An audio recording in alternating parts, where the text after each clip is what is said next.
오늘 우리에게 주시는 말씀은 구약성경 시편 78편 56절부터 72절 말씀입니다.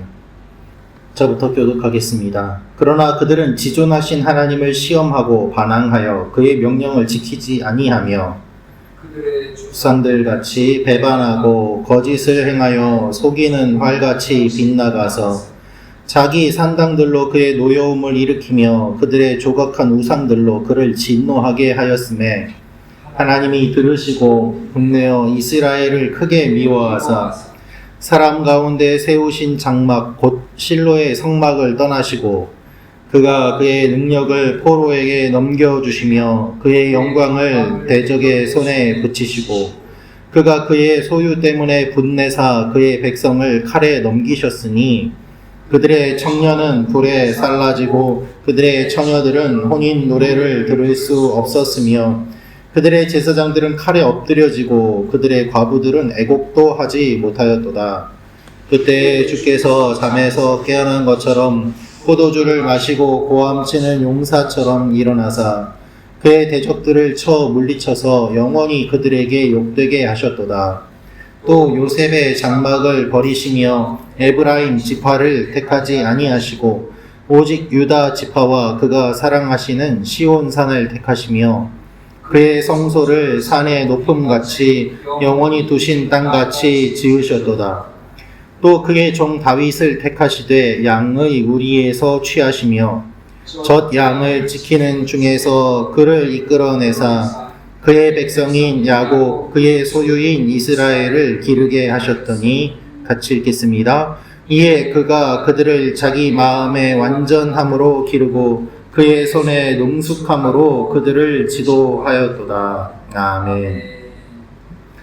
오늘 말씀은 시편 78편의 마지막 부분입니다. 오늘 말씀도 하나님 앞에서 반항하는 이스라엘과 그들을 인도하시는 하나님의 은혜를 이야기하고 있습니다. 오늘 이 말씀을 통하여서 우리가 알 수 있는 첫 번째 내용은 하나님 앞에서 우상을 섬겨서는 안 됩니다 라는 것입니다. 하나님 앞에서 우상을 섬겨서는 안 됩니다. 56절부터 58절 말씀 제가 읽어드리겠습니다. 그러나 그들은 지존하신 하나님을 시험하고 반항하여 그의 명령을 지키지 아니하며 그들의 조상들같이 배반하고 거짓을 행하여 속이는 활같이 빗나가서 자기 산당들로 그의 노여움을 일으키며 그들의 조각한 우상들로 그를 진노하게 하였음에. 여러분, 오늘 말씀을 보면 반복된 이스라엘의 불순종과 하나님의 심판 그리고 다윗을 왕으로 삼으신 이유를 설명하고 있습니다. 오늘 시편 78편을 전체적으로 살펴보면 이스라엘의 역사를 요약해 놓은 것이라고 볼 수 있습니다. 이스라엘의 역사는 언제나 하나님의 구원과 그들의 배반 그리고 하나님의 다시 한번 인도하시는 내용들이기 때문입니다.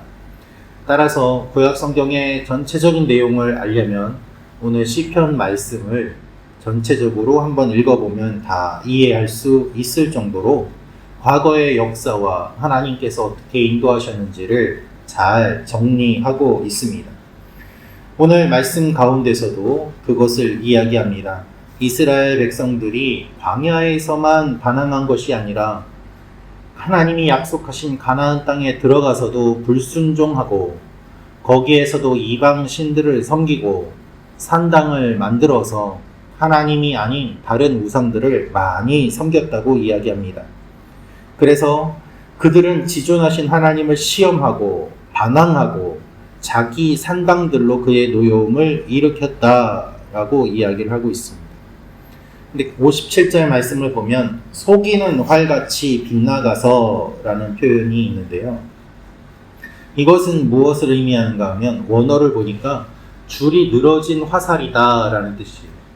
화살이 줄이 늘어지면 당겨도 잘 당겨지지 않고 쏴도 힘이 없어서 관역에 맞는 것이 아니라 날아가다가 엉뚱한 데로 떨어지거나 바로 요 앞에 떨어지지 않습니까? 그래서 속이는 활같이 빗나갔다라는 것이죠. 하나님께서 이스라엘 백성들에게 약속을 주셨는데 그들이 그것을 지키지 않으므로 줄이 느슨한 활이 되었다 있는 것입니다. 여러분, 이렇게 활로 표현한 것은 또한 다른 의미도 있습니다. 하나님이 세상을 심판하신 다음에 무지개를 걸어주시고 다시는 물로 심판하지 않을 것이다 말씀하셨는데, 무지개는 하나님의 언약이지요. 무지개는 여기 이 땅에서 봤을 때 활처럼 보이지 않습니까? 그래서 하나님이 심판의 활을 걸어두셨다라는 의미로 해석하는 신학적인 의미들도 있습니다. 그런데 이 활의 줄이 늘어져 버리면은 아무리 활이 있어도 그 활이 제대로 쓰여지지 못하게 되는 것입니다. 하나님의 백성들이 하나님을 거역하면 이 활이 제대로 작동을 못하게 되고, 그래서 빗나가게 됩니다. 여러분, 하나님 앞에서 우상을 섬기는 사람들은 계속해서 생겨났습니다. 그들의 조상들 같이 배반하고 라고 이야기를 하고 있는데, 이것은 대를 이어서 불순종했다는 것을 뜻합니다. 조상들이 잘못한 것처럼 그 후손들도 잘못했고 계속 해왔다는 것을 뜻하는 것이죠. 그래서 대를 이어 불순종하는 그들의 악함을 묘사하고 있습니다. 하나님께서 가장 싫어하시는 일을 한 대에서만 한 것이 아니라 대를 이어서 계속 해왔다는 것입니다. 여러분, 그래서는 안 됩니다. 하나님 앞에서 우상 섬기는 것을 그치고 노여움을 일으키는 행위를 버리는 여러분과 제가 되기를 원합니다. 두 번째로 알 수 있는 것은 하나님께서 백성을 심판하십니다. 61절부터 64절 말씀 우리 같이 읽도록 하겠습니다. 시작.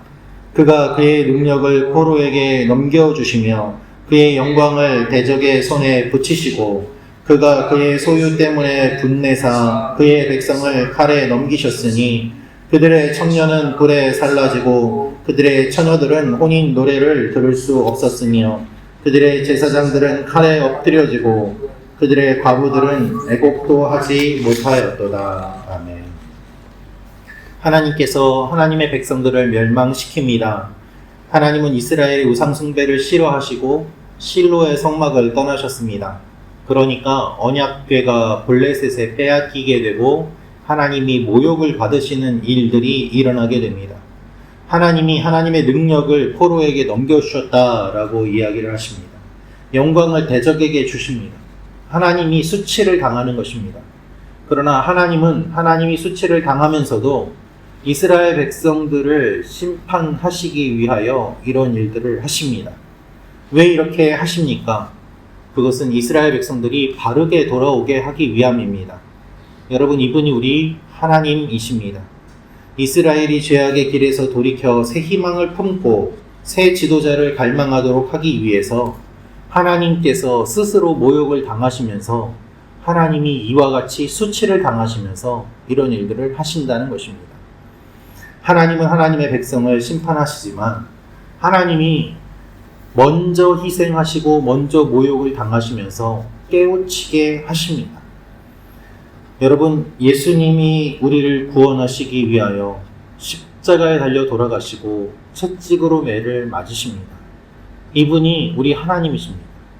위에 있는 자리에 그저 앉아서 손가락으로 명령만 하는 왕이 아니라 친히 우리가 있는 자리에 오셔서 먼저 모욕을 당하시고 우리를 싸매시기 위하여 먼저 고통당하시는 분이 하나님이시라는 것입니다. 그래서 이 하나님을 우리가 믿을 수 있는 것이죠. 하나님께서는 하나님의 백성들을 심판하십니다. 그러나 그렇게 하기 위해 하나님이 고통을 당하시기 때문에 우리는 하나님을 더 이상 아프게 해드리지 않기 위해서 먼저 정신을 차리고 심판을 받지 않도록 깨어서 기도해야 됩니다. 이것이 영적인 지혜입니다. 그런 영적인 지혜가 여러분과 저에게 가득 넘치기를 기도합니다. 세 번째로 알 수 있는 것은 하나님께서 한 사람을 세우십니다 라는 것입니다. 하나님께서 한 사람을 세우십니다. 우리 70절부터 72절 말씀 같이 읽겠습니다. 시작. 또 그의 종 다윗을 택하시되 양의 우리에서 취하시며 젖 양을 지키는 중에서 그를 이끌어내사 그의 백성인 야곱 그의 소유인 이스라엘을 기르게 하셨더니 이에 그가 그들을 자기 마음의 완전함으로 기르고 그의 손에 능숙함으로 그들을 지도하였도다. 아멘. 하나님께서 한 사람을 세우시는데 오늘 말씀을 보면 그의 종 다윗을 택하심에라고 기록되어 있습니다. 65절 말씀을 보면 이렇게 기록되어 있습니다. 그때에 주께서 잠에서 깨어난 것처럼 포도주를 마시고 고함치는 용사처럼 일어나사라고 말입니다.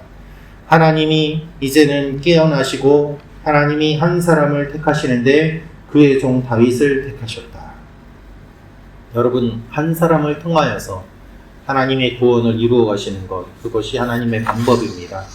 하나님은 예수님을 통하여서 우리를 구원해 주셨습니다. 하나님은 여러분 한 분을 통하여서 또 다른 많은 사람들을 구원하실 것입니다. 다니엘서 12장 3절 말씀을 보면 많은 사람을 주께로 돌아오게 한 자는 하늘의 별과 같이 빛나리라고 말씀하십니다. 우리가 하나님께 쓰임받으며 하나님의 사람으로 나아갈 때 여러분 한 분을 통하여서 놀라운 일들이 또한 이루어지게 될 것입니다. 한 사람이 세상을 바꿉니다. 기도하는 한 사람이 하나님을 막아섭니다. 기도하는 한 사람이 하나님의 일을 감당합니다. 그래서 우리가 이 새벽에 기도하는 것입니다. 오늘도 하나님의 한 사람으로 세워져가는 여러분과 제가 되기를 소망합니다. 기도하겠습니다. 아버지 하나님, 하나님께서 친히 우리를 구원하시고 우리를 변화시켜 주시기 위하여 고통당하시고 어려움당하시고 한 사람을 세워주시니 감사합니다.